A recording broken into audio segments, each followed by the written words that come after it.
How do you see yourself in relation to the deaf and the hearing communities? So how do I see myself in the deaf community and in the hearing community? Well, because I grew up in a very strong oral educational system, I found myself in the hearing community mostly, and that was really my only option.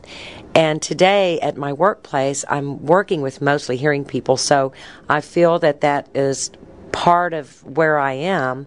But I noticed that I did identify myself after college age as a deaf person. My husband grew up in a residential school for the deaf, and with my daughter now being deaf and involved with a school for the deaf, that is my identity.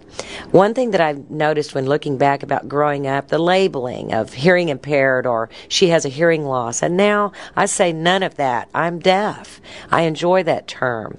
And in the past, my parents seemed to shy away from that label. Being deaf was not a good thing to hear, and they did not want to use that term. And now I'm like, no, I enjoy myself as a deaf person, and we are a minority group.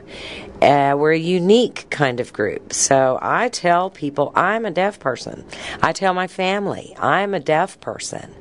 And my parents still seem to not want to accept it. Why did I marry a deaf man? I can hear pretty good. I can speak fairly well. Why am I involved in the deaf world?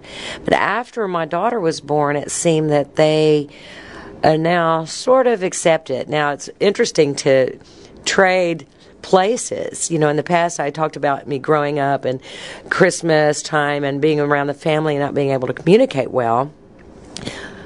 We turned the tables, and one year my parents came to my house, and it was a house full of deaf people, and I think they didn't realize how different it was and how they were left out. And I felt like, well, that's you need to learn to communicate with us.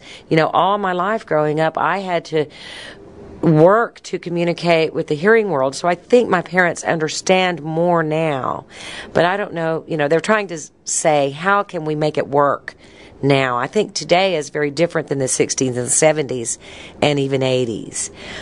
So I think for the most part, because of my work life and me working with hearing people, having the benefit of knowing both worlds.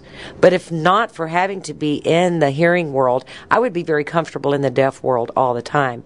Now, if I were to pick, say, working in the deaf world, my husband chose working in the field of deafness, and that's great for him, but I can actually go either in either world, and I do have flexibilities. I still have frustrations with being with deaf people. Sometimes I feel alone. Sometimes I feel isolated. But at home, it's like a relief, and I get my needs filled there. As for the world, in an ideal world, everyone could sign and everyone would be able to adjust to each other. But the world is not ideal, so we have to adjust and fit the best way we can.